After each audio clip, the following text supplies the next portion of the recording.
we good? Is it doing anything for you guys? Yes. So, I said I wasn't going to preface this, and I'm not. But it does come from the collection entitled 6. Okay, you can press play. All right. Perfection. He creates them, 6 electric children organized into 2 rows by 3, their reflective bodies detailed silver etching at the fingers, throat, and testicles. Their eyes are ink black and full of a cruelly glowing wilderness. Constant static viewing screens depict a youthful heart sparkling iceberg-ridden fantasy. Digital starvation, see sister bioluminescence emanate, see small rabbits, slicked blood tendons and mouths, see princely brothers, hungry eye-stalking, quiet princess footsteps, into a cybernetic frenzy, see, there is something in a king that is not a father. Antlers sprouted her head, she was a child, starlight caught in their translucent branches. Small rabbit, her hands, no name, and thrumming, she carried them. The antlers lacked the symmetry of calculation. They were moderately aggressive. The king panicked, drew the knife along her scalp, welling blood, soft antimatter blue underneath Polaris and the frozen surface of the hungry lake outside. He programmed a princess transmits systematic symmetry, ordered data, only no remaining memory for ghostly dreams of biospheres, abnormal coding, or the chime of moondrops dripping down her growths of crystalline clear bone.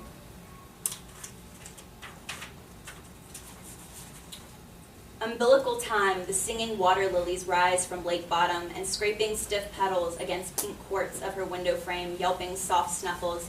She is not yet welcoming.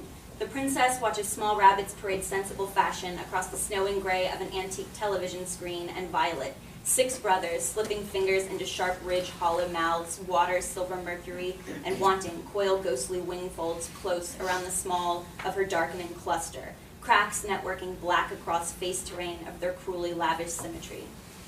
Underwater, the white silk furs of imperial fathers still sleeping, warm and arithmetically pulsing dreams to circuit.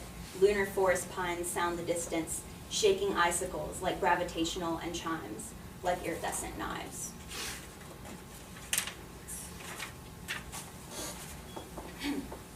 One morning, pressing hard against the nub's steel stitch ridging slit skin, no more blood, just rust itches rich, dry from crusted splits, leaking spores, branch ghosts, and computation. Heals hard, fast, tired, not clean. No more crystalline than red, like guts, like matter, like math, or central motherboards. But they are still for hurting. Thin twists, curves, settling deep, scalping sutured teeth, switch mark eyes, still observing vague shadow times, ripple knives, dark drink from fragile nerve nets, and exactly opal veining agony. I read this one sort of today, so listen. Queen is taken by king underground with her final snarl against absent and mutilating wife husbandry. Becoming subterranean is the becoming faintly pearlescent ghost among strings of alchemic code, and she, her body, the constricting corset of amethyst-encrusted plate armor, the silver straps and bridled moon furs torn roughly from lilac-scented bones, is transcending into corroded, maggot spawn writhing smooth flesh against the iron chains of her basement prison, is unavoidable and reminiscent in version of the small white rabbit sleeping quietly upstairs inside its modern-styled crib. Darkly Byzantine like dusky snakes and vulpine transmutation, the trespass site of rampant royal suckling. Her Majesty sinks into the shag carpet. The red room yawns wide.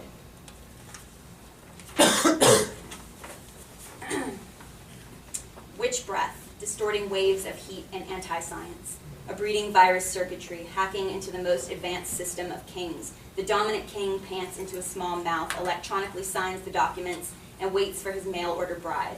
There is an exchange of goods, the result of which 6 transformed princes dripping black-edged feathers from silver square-shaped cavities engaged in mechanized patterns of reckless flight and digital predation.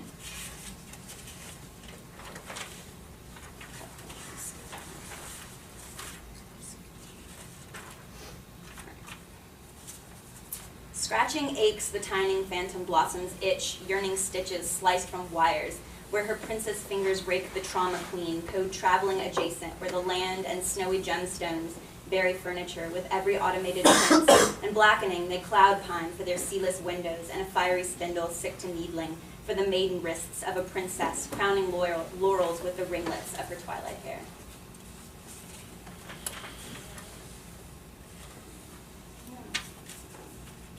She gathers every obsidian-edged feather into a diamond-crushed vial shaped from the glittering flows of the slowly pulsing planets. Looping down-coated prince throats one by one along her silvered leash, they retrograde to the expectation of an antiviral inoculation. Indigo, the sky gnawing stars overhead, and does Polaris kiss the small forms against the expanse of howling white.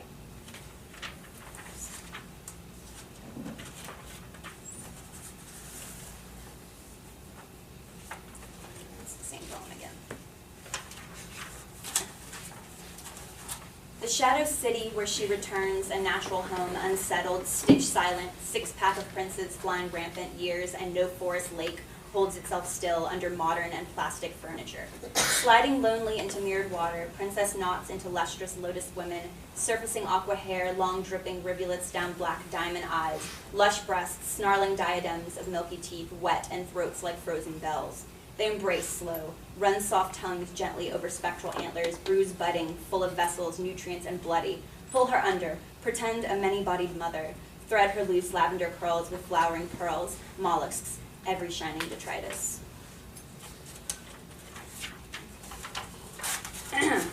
Entrance to the furniture mausoleum.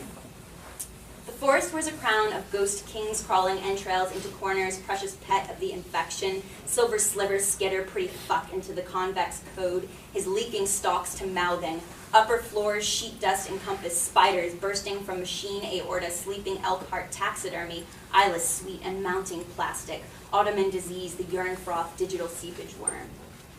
Entrance to the furniture morgue. Basement soft formaldehyde, swelling twin stitches cut crosses into her honey bloody mouth, shut wide. Her viral everywhere, viral everyone, viral everything, all glitter black and crawling up whitely velvet walls and rotting ring. Brocade furniture, corpse tag next, attacked in formulaic plastic. The kindling bone sings back body bag acoustic, muffled death and soundless with the creeping. So, I'm going to give this a go. My V poem. Viral burn claws inside, six princes, sweltering flesh, wrists, wings pull from her silky guts, the pale foxes, swollen paws, slime, betrayal, chest maelstrom, collective teeming, coven eruption, her turning into a pillar. Corrupt azure flame pearls rattle from her unplating hair, the witch licks their teeth, ever virtual and scorching. Veil smoke cloaks raw harmony, twisting spell, gut infection, VV. That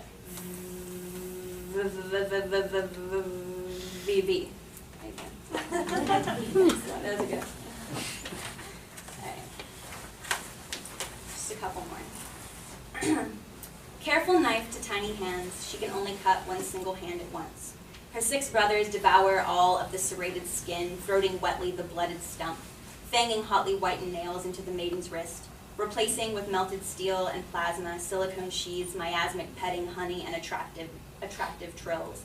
The hands are meatless 10 at 1,000 times, sewing reflective shards of aster petals into the most violent of swan-shaped jackets and becoming neon.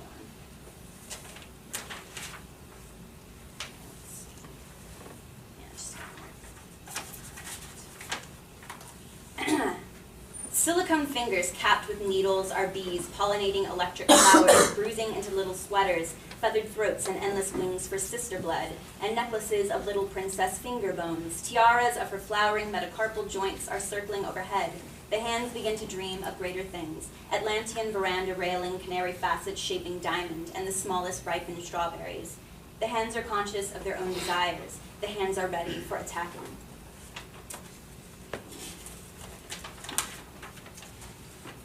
Alright, so I have two more poems left. Here we go. The first time she sees them as a hot function. Something like electricity.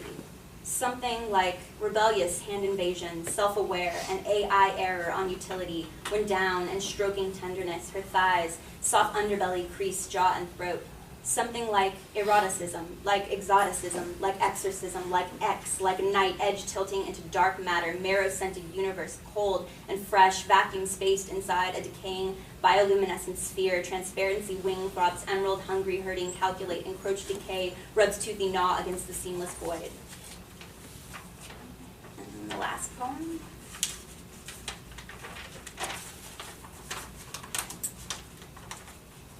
She realizes that she is in love with the hands.